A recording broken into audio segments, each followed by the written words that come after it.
Welcome to the Rotojoes Fantasy Football Podcast tonight, guys.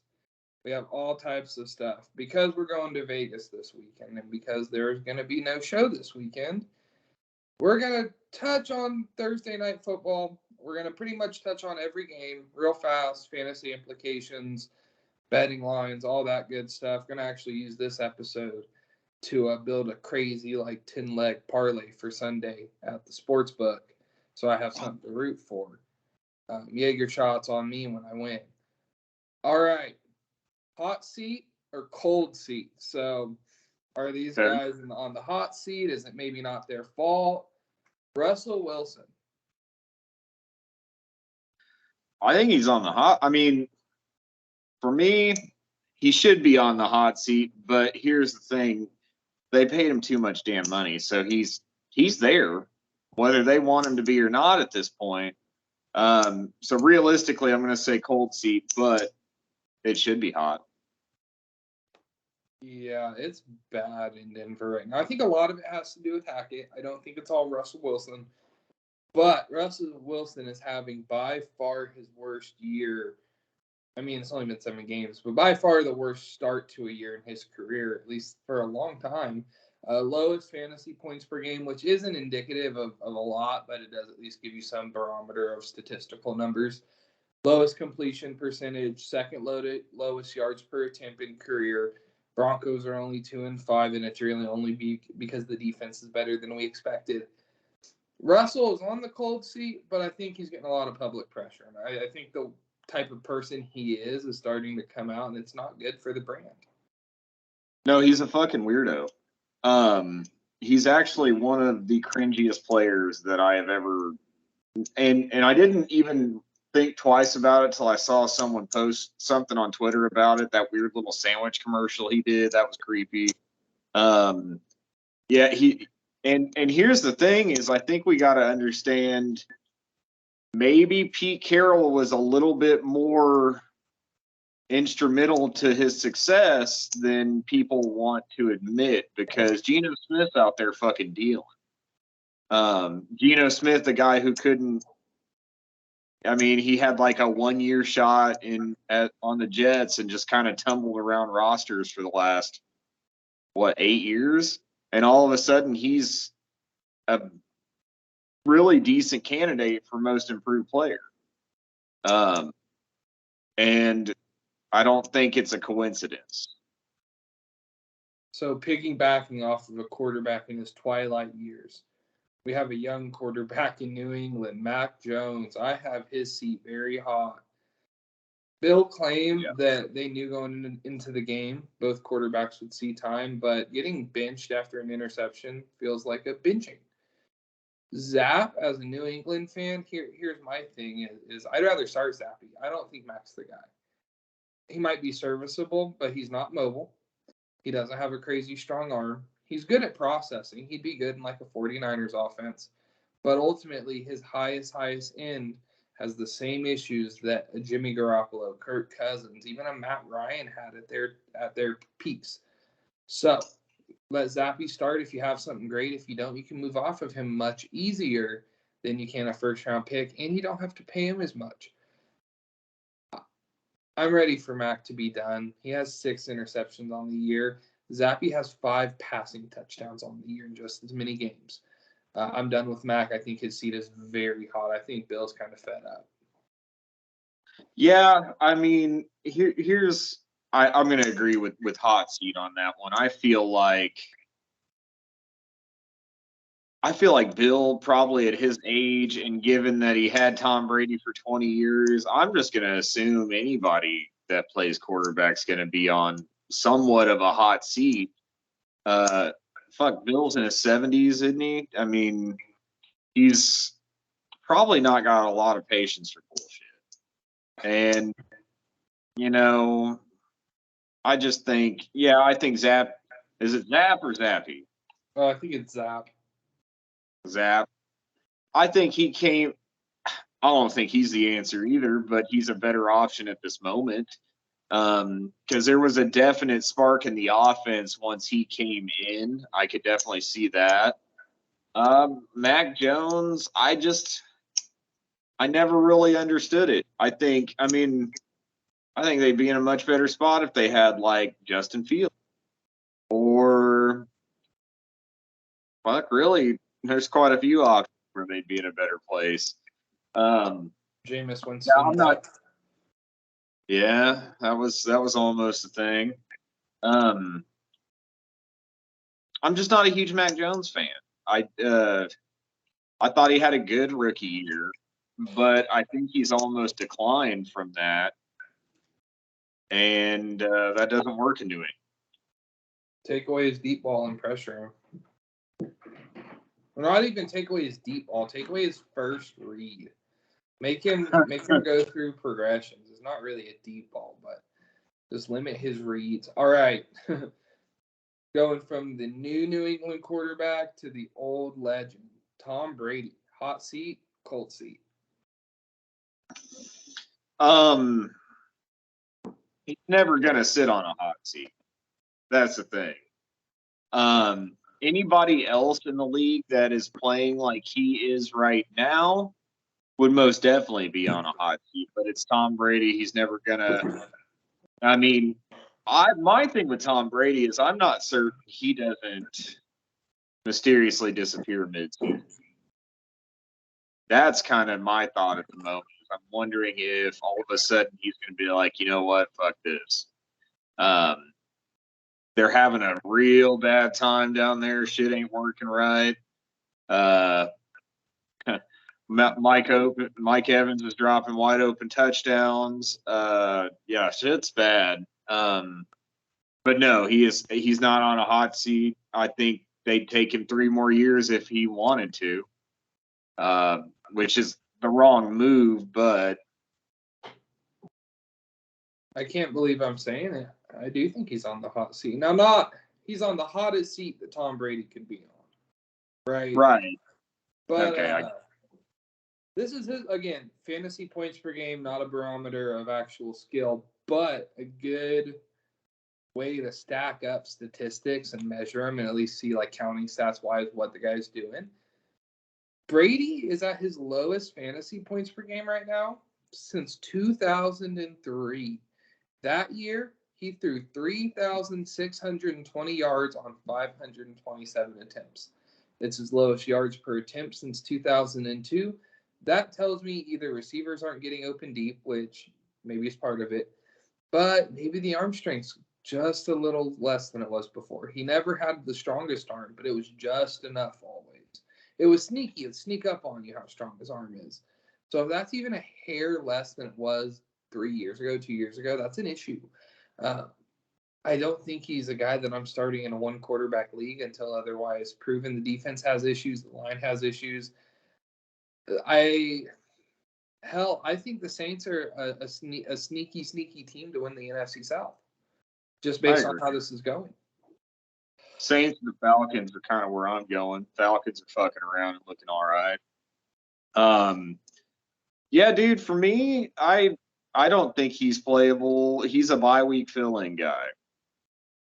And it's almost, if someone else has a better matchup, I'm probably going to go that way. You know what I mean? If you got a Kirk Cousins, a Derek Carr, one of those guys that I kind of value in the same range, if one of those guys is playing the Houston Texans, or you know what I mean, I would say the Panthers, but the Panthers beat the dog shit out of the Buccaneers last week. So, yeah, I mean, if they're playing a weak defense, I'm probably going to go with one of the other guys. That's kind of where, and it's really weird because Tom Brady did have a hell of a statistical season last year, so he got overdrafted. I knew he was gonna. But super flex leagues, I saw him go in the first round pretty often, and all those people are not doing well. No. Last one, not a player, but the Packers in general. Ooh, that's a hot seat, brother. You know, and I've had mixed emotions on it. I mean, clearly there are wide receiver issues. Alan Lazard's the only one left that he can deal with in any capacity. And he's just not getting the targets for whatever reason that I feel like he should. The rookie receivers aren't it. I mean, at least not this year. They're dropping balls. If it's not Tanyan or Lazard, it's really not even worth rostering. I mean, you can roster it, but it's not, I wouldn't start a Packers receiver. And I'm not even. I mean, this is kind of where I'm at. The wide receivers are an issue, but Aaron's ego is a bigger issue, I think. He's having problems not when shit's not working. You can just see it in his face.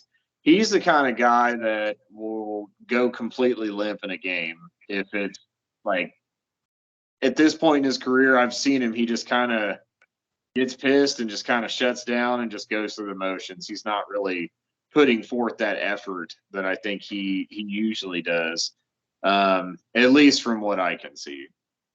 Something tells me he's a little mad at the front office, but since he got paid, he's not going to say anything. They set him up for failure. I mean, think about how much a guy like Juju Smith-Schuster helps this offense, or a guy like Hollywood Brown, who cost a first-round pick. Now, obviously, he's hurt, but just thinking about A.J. Brown for a late first. I mean, the Packers pick like 24, 25. How much has A.J. Brown changed his team? I think Aaron's a little mad about that. And, yeah, they're all – I mean, LaFleur, I could see him getting fired potentially. Mike McCarthy got fired after winning a Super Bowl, after coaching some good years. And there's some disconnect right now. It's rough. I'm really shocked that they're doing so poorly. I thought the Vikings had an okay chance to win that division, but it was going to be one of those, like, very close deals. I don't think it's going to be close. I think the Vikings went out fairly easily. Yeah, I don't know. My problem with the Packers front office and the organization is, okay, like, I get the Devontae thing. He was going to go for more money somewhere else. You did what you had to do. Great. You missed in the draft. You just missed. You didn't take one till Christian Watson, which was really a questionable pick where they took him anyway. But we saw all these trades with wide receivers. You couldn't tell me they couldn't have got their ass in and got a little piece of the action. Mm-hmm. That's kind of my thing is they could have got in on some of that. There's, I mean, plenty of wide receivers that could be had for the right price. You just got to pay it. And I think that's the Packers' problem is they don't want to pay the price to get, they got Devontae Adams essentially for a second-round pick, which on paper, that's fan-fucking-tastic, right? That doesn't happen every day. You got to realize that you're not going to find that in the second round every single year. And when you look back on Devontae Adams, he had all the same qualities he does now. It just wasn't as obvious. So, yeah, I think it's an organizational issue, but the seat's real hot down there in Green Bay, and it's almost unbelievable. It's been wild watching them lose to the Giants, the Jets, and then the Commanders, led by Taylor Heineke. Terrible. Hey, don't sleep on Heineke, dog. All right. Moving into every game preview, we'll just kind of hit on these real quick, talk about maybe some guys we like in fantasy, talk about the lines. First game, Thursday Night Football tomorrow. There's two nights away. We have the Baltimore Ravens in Tampa Bay taking on the Bucs. Baltimore's 4-3, first place in the AFC North. Tampa Bay is 3-4, first place in the NFC South. Over-under is 45.5. So Baltimore -1.5, over-under 45.5. Where are we going? I'm going to definitely go Baltimore in this one. I'm kind of at that point. Baltimore's good defense. I have no faith in any Tampa Bay player at this point that's not named Leonard Fournette. I don't. I see them all as risky starts, and I think this is a big Lamar Jackson week. I'd look. Mark Andrews has had a couple of down weeks. I'd look for him to get back involved this week. Should be an easy 1.5 for Baltimore. Yeah, I like Baltimore by field goal, at least in this game, so I'm taking that 1.5. I'm going under on the score. I think it'll be a run-it-out, low-scoring game. Tampa Bay's defense has not been good this year. Traditionally, a very good defense that is just not performing up to expectations.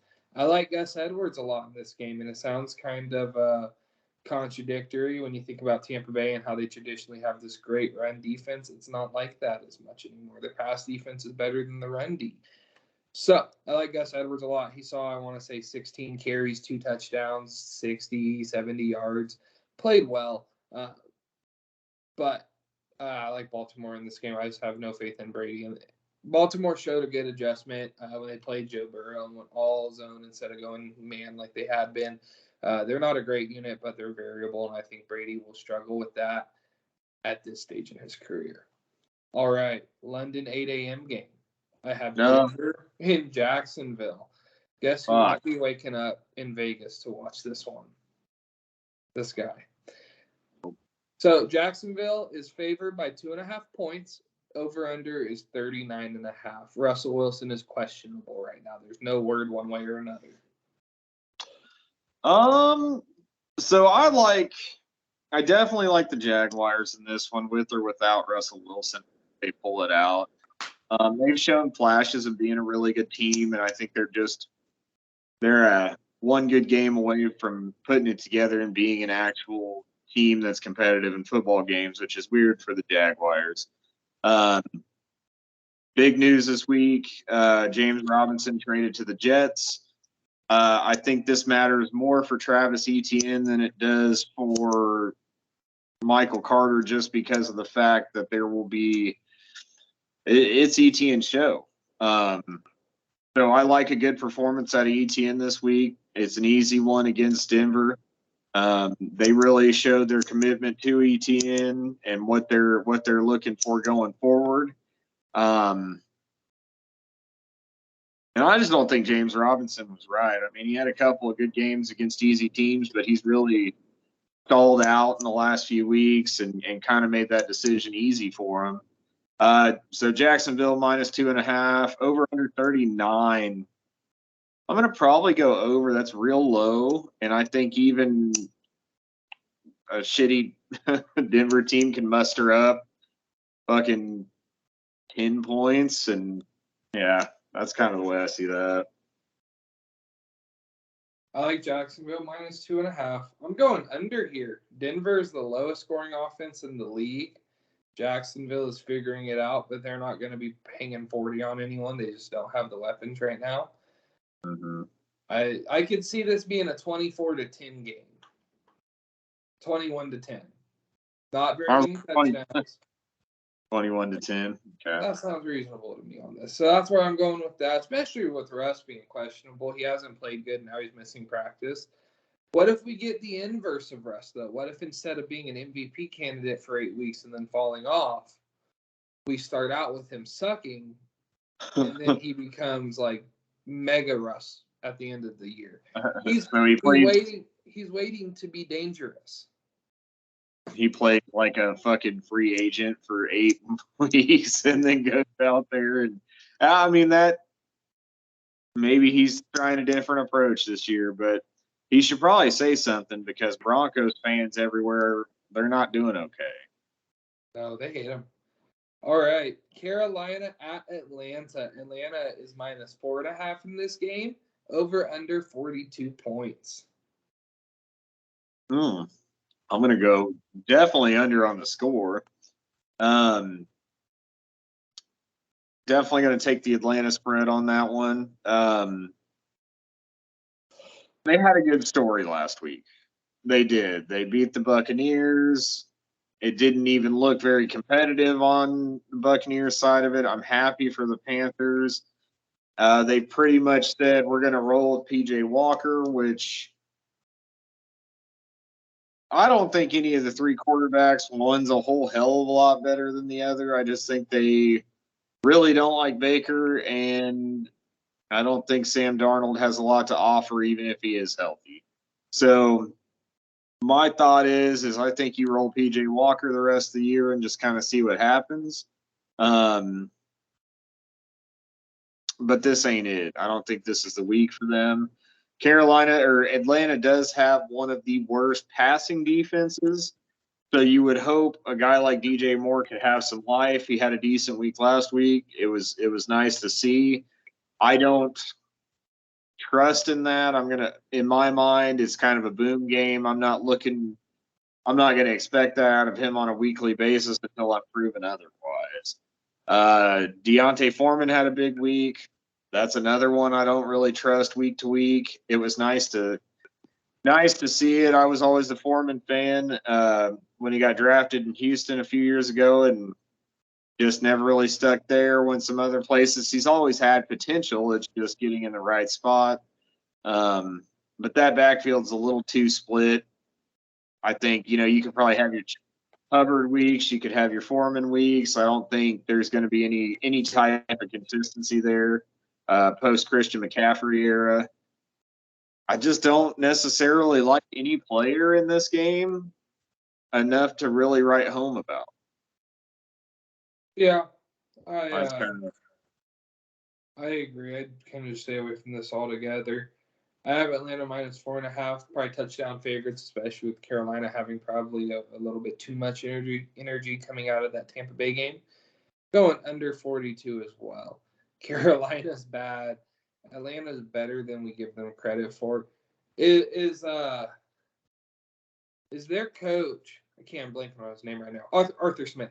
Is Arthur Smith the best shitty coach in the NFL?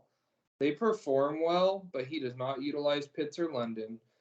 Like it's staggering how well they do with how bad some of these decisions are.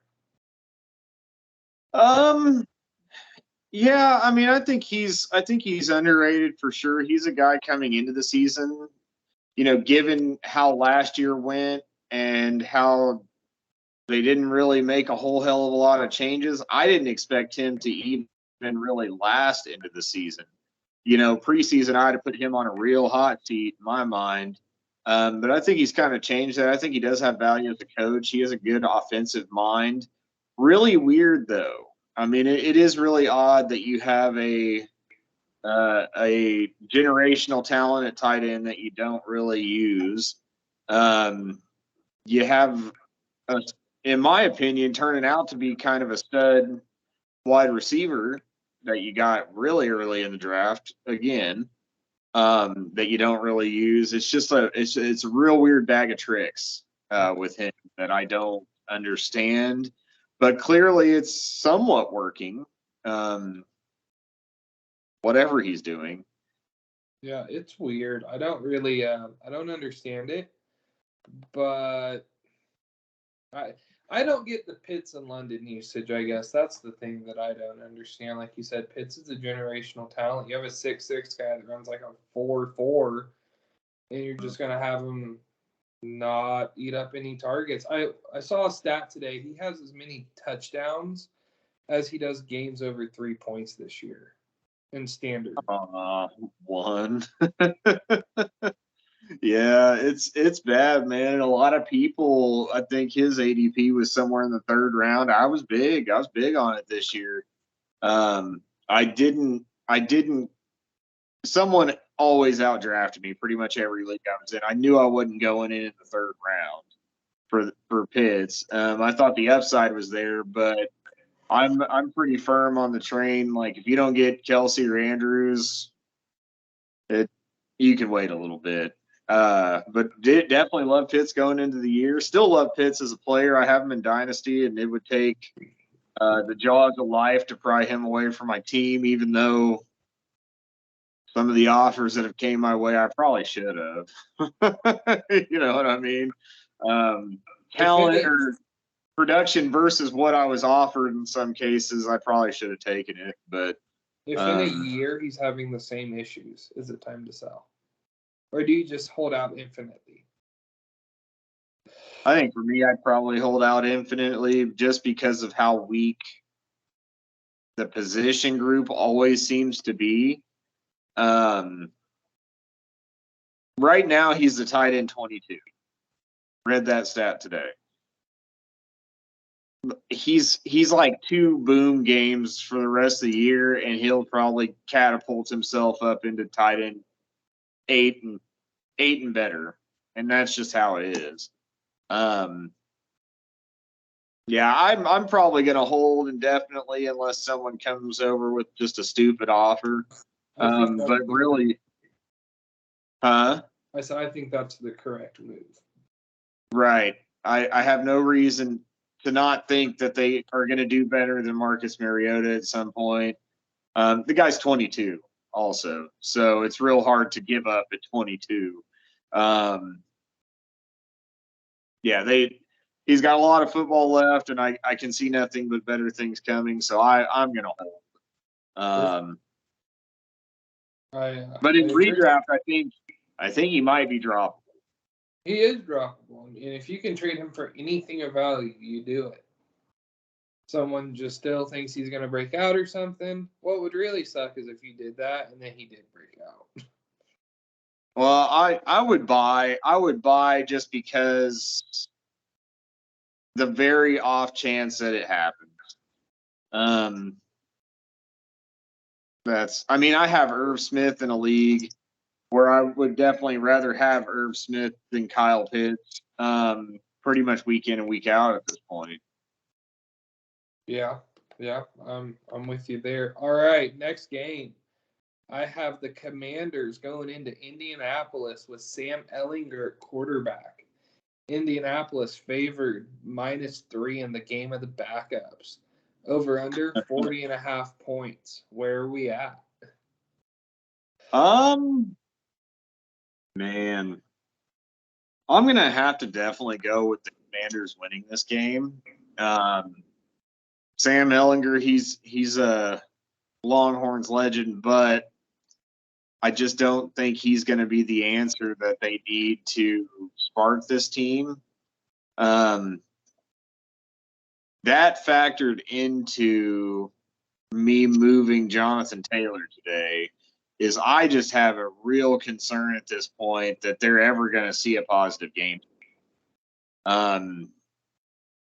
Reich just doesn't fucking know how to utilize his team. And he's someone who's got to be on an extreme hot seat himself.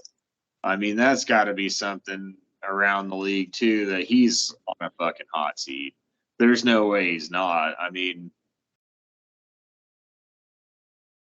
it's all bad there. But I'm going to go with the Commanders pretty easily, actually. They have a decent team. It's just putting it together, which they can't do most weeks. But I think Heineke's a definite upgrade over Carson Wentz. Heineke, man, I like that guy.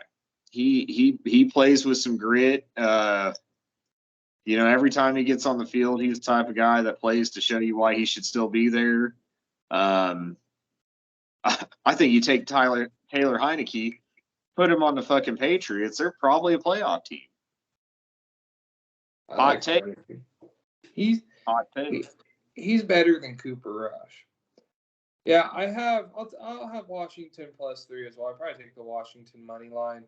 I actually think going to Ehlinger is going to help Jonathan Taylor because they're going to have to rely on him. And not that they weren't already, but they're going to have to, I think they were overconfident in Matt Ryan. Let him throw on early downs and let him do things they probably shouldn't. Guess what? They're not going to let Sam Ehlinger do. Throw the ball more than 30 times. It's going to be like Carson Wentz. So, yeah, I'm still in on JT, but I don't think it's going to be pretty. I think we might see Reich or the GM get fired this offseason, and maybe both.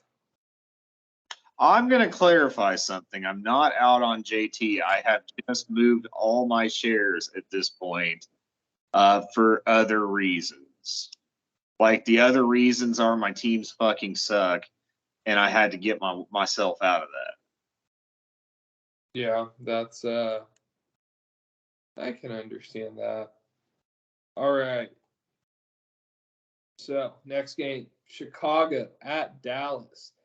Dallas 9.5-point favorites, over under 42.5. Oh, I'm going to take the over on that one. The Chicago Bears played halfway decently last week against they beat a good New England defense, which is good to see for them. They're kind of one of those teams this is another game where anybody who's not Ramondre Stevenson, I probably don't want to play. I like Jacoby Myers too, but actually, if you look at the numbers, I think the Bears have like a top 5 passing defense, which for me means enough to not start a Jacoby Myers because I think it's that fringe of a situation with Zap or with Mac Jones. Like the quarterback doesn't really elevate the play of the receiver enough for me to take them in a bad matchup. That's kind of the way I'm leaning in that one. Yeah, I don't really like anybody in that game that's not Stevenson. And I'm a big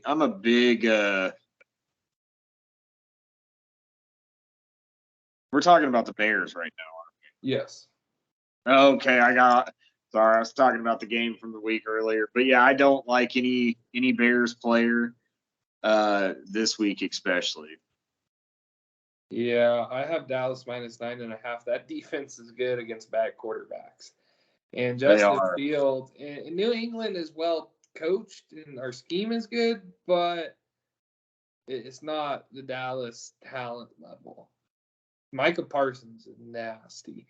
They had 4 turnovers on Goff. I put in a +600 anytime Cowboys touchdown on defense, and that was a good theory. It didn't work out. The 4 turnovers will get it to you. That's the way to do it. Is a lot of turnovers. I might take that again this week. That might be a fun Vegas one.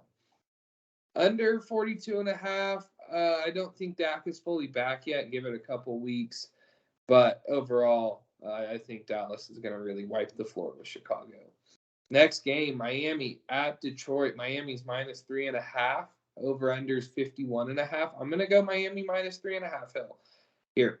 I love Tyreek Hill here. I love Waddle here. Love Mostert.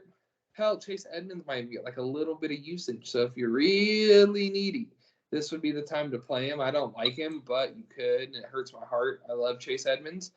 I like the over here at 51.5. Goff will probably have a decent game against an okay Miami defense. Josh Reynolds will probably be a good option with Chark, Williams, and Cephas all out this game.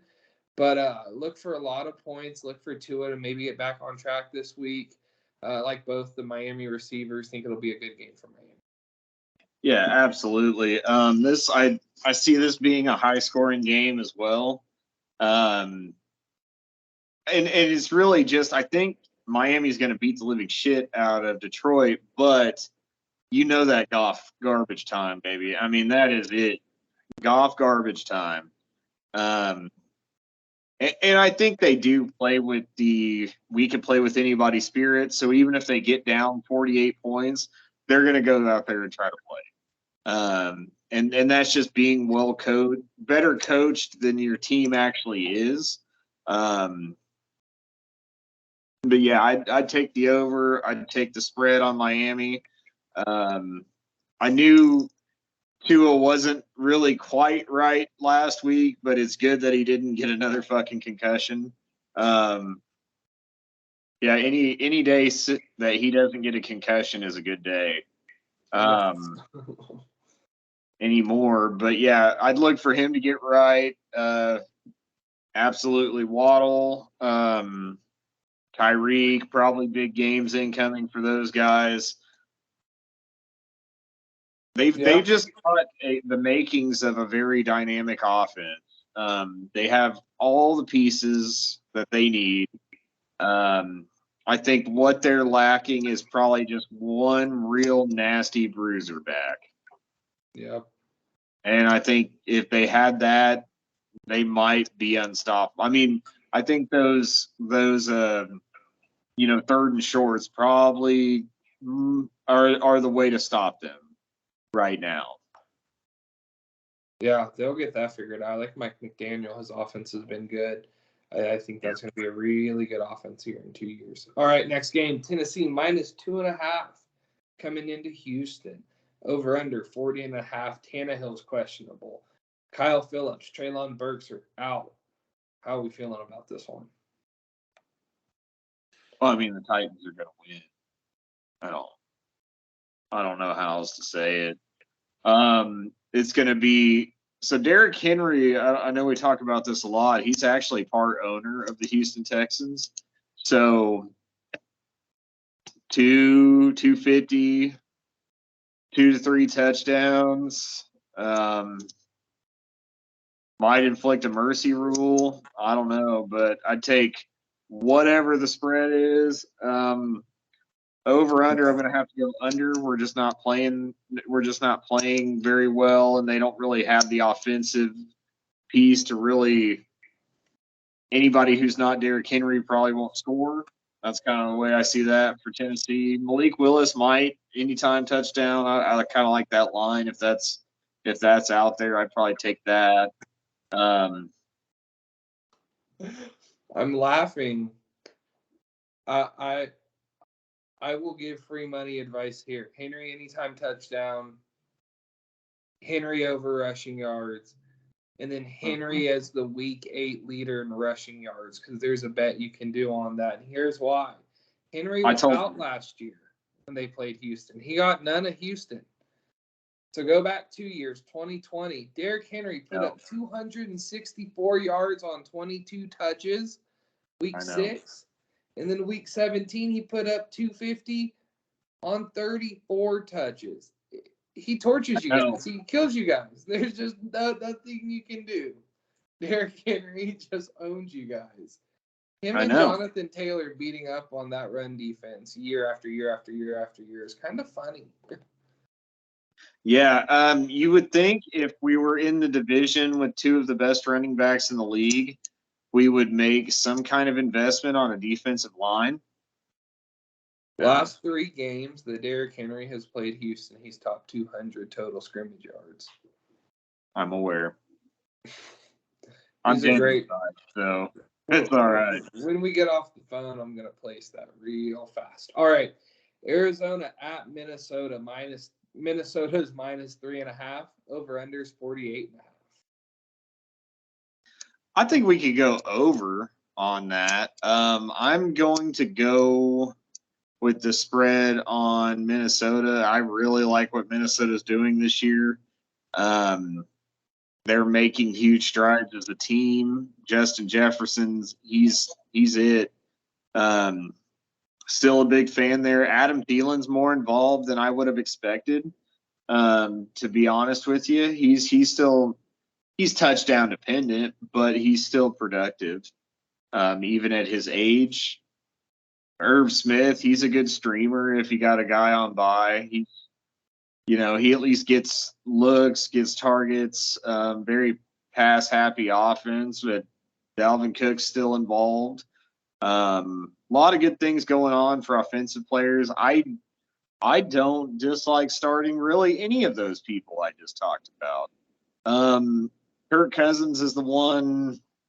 He's kind of average at best when it comes to fantasy-wise.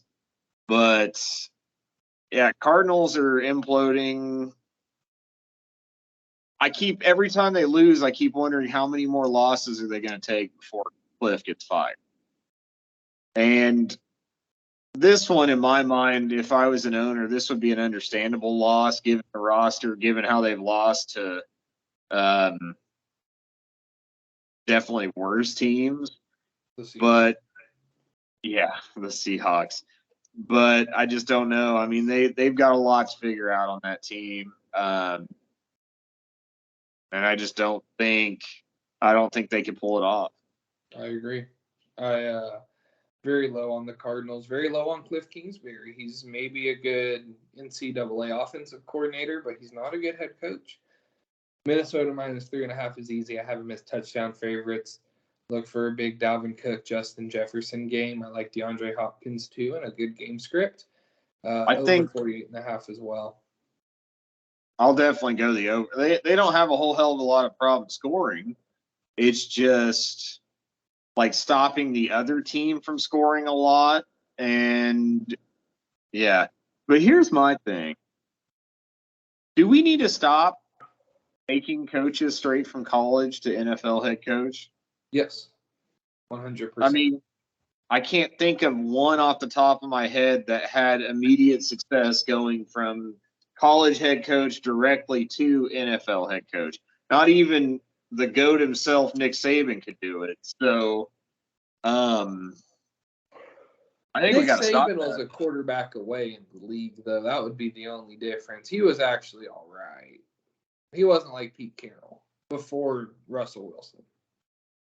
I mean, Pete Carroll, you can call it success, but yeah, I mean, no, he's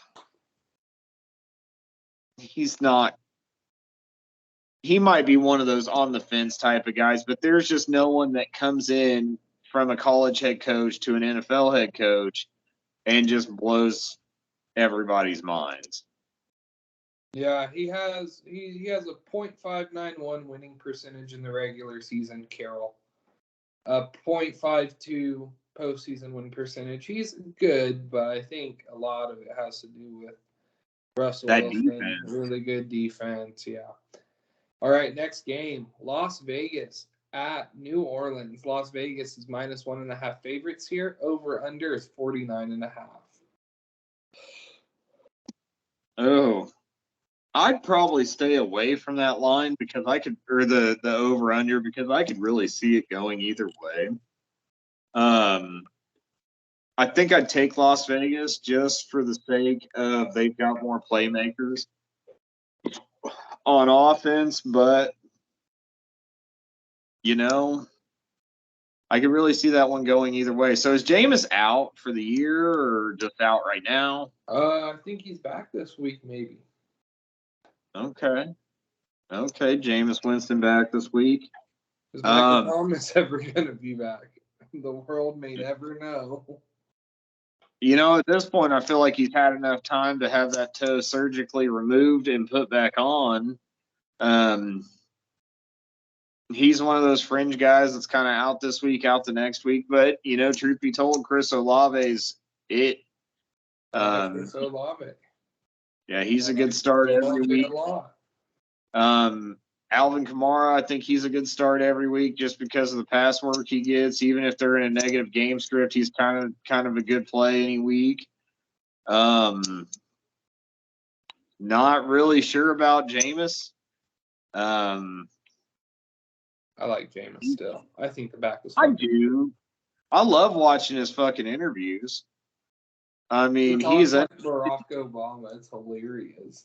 He's undefeated behind the mic.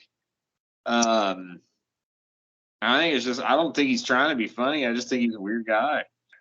But yeah, that's kind of my take on it. I think the Saints probably win that one. Yeah, I like the Saints. I like the Saints here too. All right. We have New England going into the Meadowlands. New England's -1.5 here somehow. I'll start with this. So I saw that the Jets were 1.5 favorites. So their money line odds right now are like +110. I couldn't get fast enough into FanDuel to bet that. That was like, yes, easy. Easy. New England, Bill might be good against bad defense or against bad quarterbacks, but we're bad too.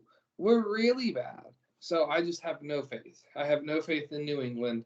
Under 40.5 points.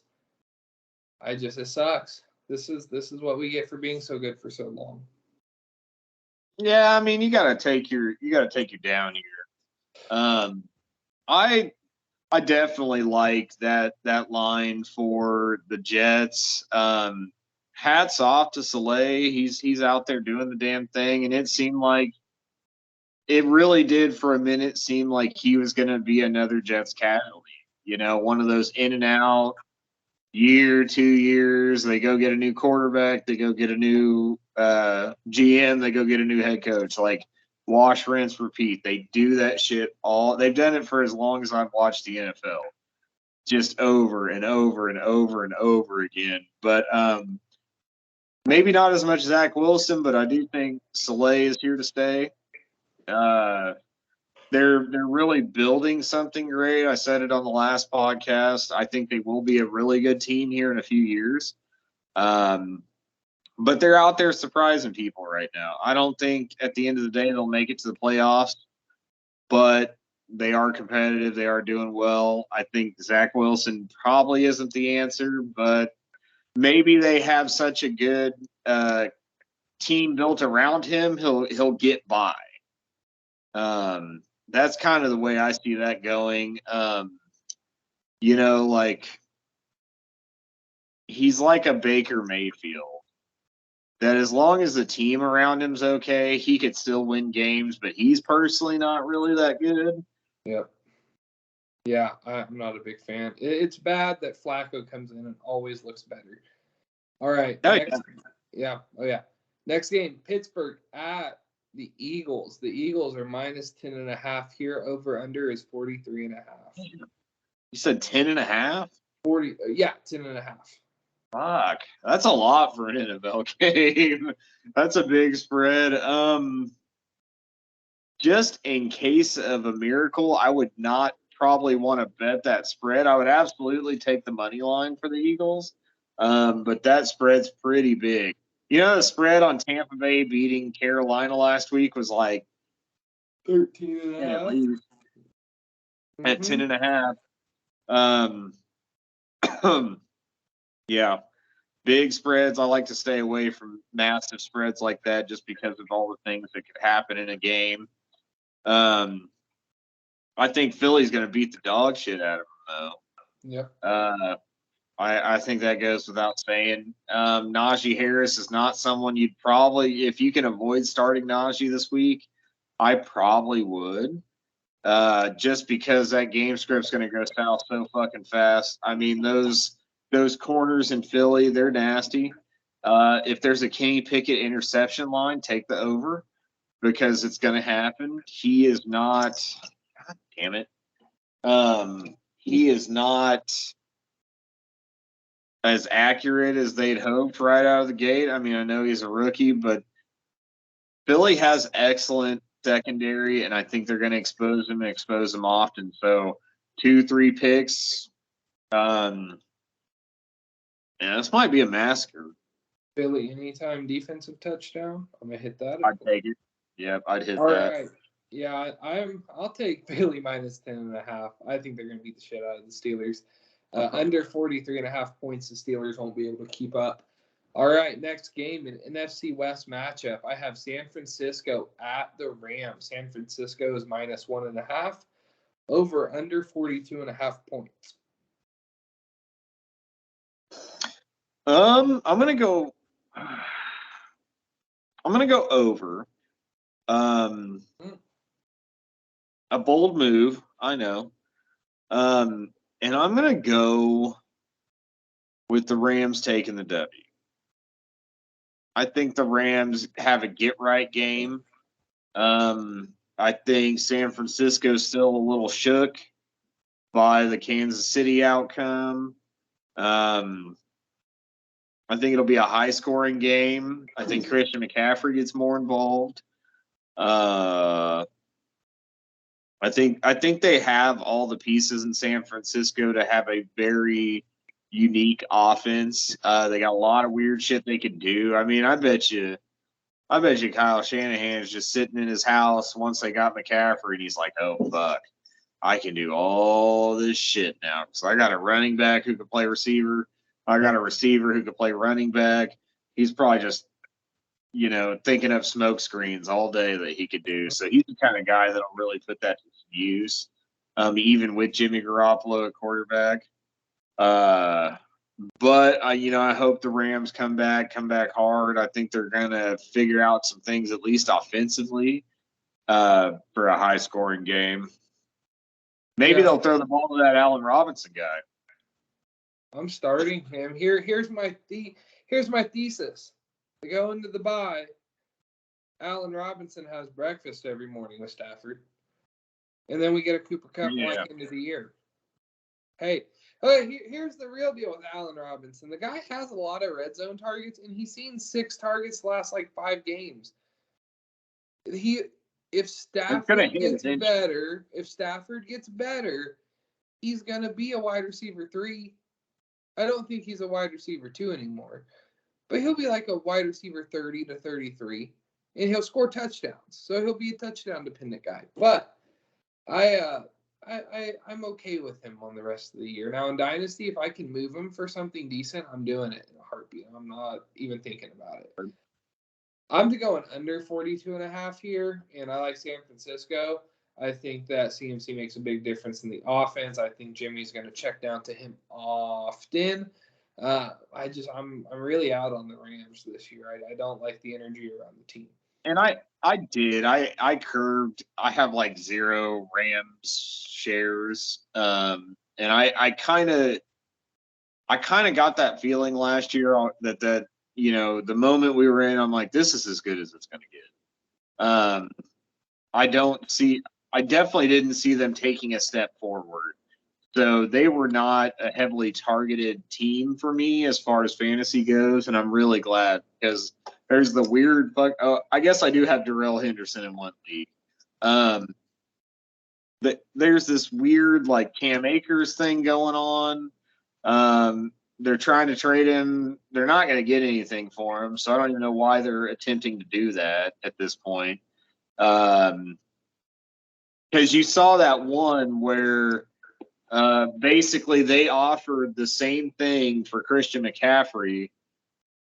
I think it was like the same thing or real fucking close, but like they were sending Cam Akers too. Yes. And they were like, no, we don't want him. We're going to take the 49ers trade. Like, that says a lot, man. That does. And that is a very unique, like, same fucking trade. I'm pretty sure it was like to a T the same trade. And they were like, yeah, no, we don't want him. So we're going to go ahead and go with San Francisco's offer. Yeah, it's crazy that happened. It makes me laugh. All right, Giants -3 going into Seattle. The 6-1 Giants versus the 4-3 division leading Seattle Seahawks. Over unders 44.5. Here's the thing. I don't dislike the Giants. I'm going to say that first of all. I just don't get how they're winning. They're a very well coached team. Let's just say that. Very well coached team. Saquon's healthy, that helps. Is the offensive tackle still out? I think he's day to day. Day to day. So that could have an impact on Saquon. Saquon still, you got to start him if you got him. I think the thing that kills me is everybody wants to build Daniel Jones up to be a guy that they absolutely have to give a contract to. And I don't see it. I really don't. He's average at best and he can run. Nothing's changed. I think DeBall probably has cleaned up his massive amounts of interceptions, and that's really the only change from last year. I mean, he's still not wowing anybody. He's not winning games. Saquon is winning the games for them. The defense is playing okay. I just don't feel like he's the type of guy that, does that make any sense where he has to have a contract at the end? Like, no, I mean, you can let him you could let him walk and go get X amount of other players and probably still be in the same place if you still have Saquon, you still have the offensive line, you still have Brian DeBall. I don't think it makes much of a difference. Definitely not enough to overpay. No, I think a lot of his Daniel Jones's value is stemming from Brian DeBall more than anything else. He's not doing anything world breaking. He's running a lot more this year at a better rate than he has in the past. So there's that. He's number 2 in the NFL in quarterback rushing touchdowns, which is surprising. White Lamar. But I'm going to go ahead. I'll take Seattle +3. I like Geno. And I'll go under 44.5. I don't like the wide receiver situation for the Giants. All right, we're at Sunday Night Football. I have Green Bay coming into Buffalo. First time in Aaron Rodgers' career that he's been a double-digit underdog. Buffalo is favored by 10.5, and the over/under is 47.5. Holy shit! I hate. Here's the deal: if you go out and lose to the Giants and the Commanders, you're definitely going to lose to the Bills. There's no real way to sugarcoat that. The Bills are too good. I don't care who you have on defense; it doesn't matter. They've shown that. I think it's going to be a fucking bloodbath, and I think Aaron probably is about one more loss away from probably beating someone's ass. I mean, you can see the look in his face in that Commanders game where, like, they got him on camera just screaming at people, like, "What the fuck are we doing?" You know what I mean? Times are bad. Pissed. Yeah, he's mad. Times are bad, and I just don't see him getting any better. I mean, here's the deal. You pay me $50 million a year, I will go take whatever fucking ass beating on national television with a smile on my face. And I'm sure he's probably thinking somewhere along the same lines, like, okay, well, whatever. But yeah, $50 million, I do a lot of weird shit. All right, I'll go Buffalo minus 10.5. I'll go under 47. Times are tough in Green Bay. All right. Last game, Monday Night Football. You'll be married this time. When this game turns on, you'll be married. Now, the question is, do you remember getting married? When we come back and talk on Saturday night, and you just don't remember a thing. That's the real question here. Could be. No, I plan on it being. I mean, it's 10 in the morning, I think. So. Hey, there's bottomless mimosas there, Buckaroo. That doesn't mean a thing. Who's playing Monday? Cincinnati and Cleveland. It's in Cleveland. Cincinnati is 3.5-point favorites. Over under 47, which is really That's big. it? Just 3.5? Uh-huh. Oh God, smash that. Yeah. Cincinnati's gonna beat the living hell out of Cleveland. Cleveland is an incomplete football team. They're not horrible. They're just really on the losing side of a lot of games. That's kind of the way I see that team. I think Cincinnati is clearly the superior team in the situation, but I think Cleveland's better than their record. But I also, as a Texans fan, love to see them lose because I mean that pick just getting higher and higher.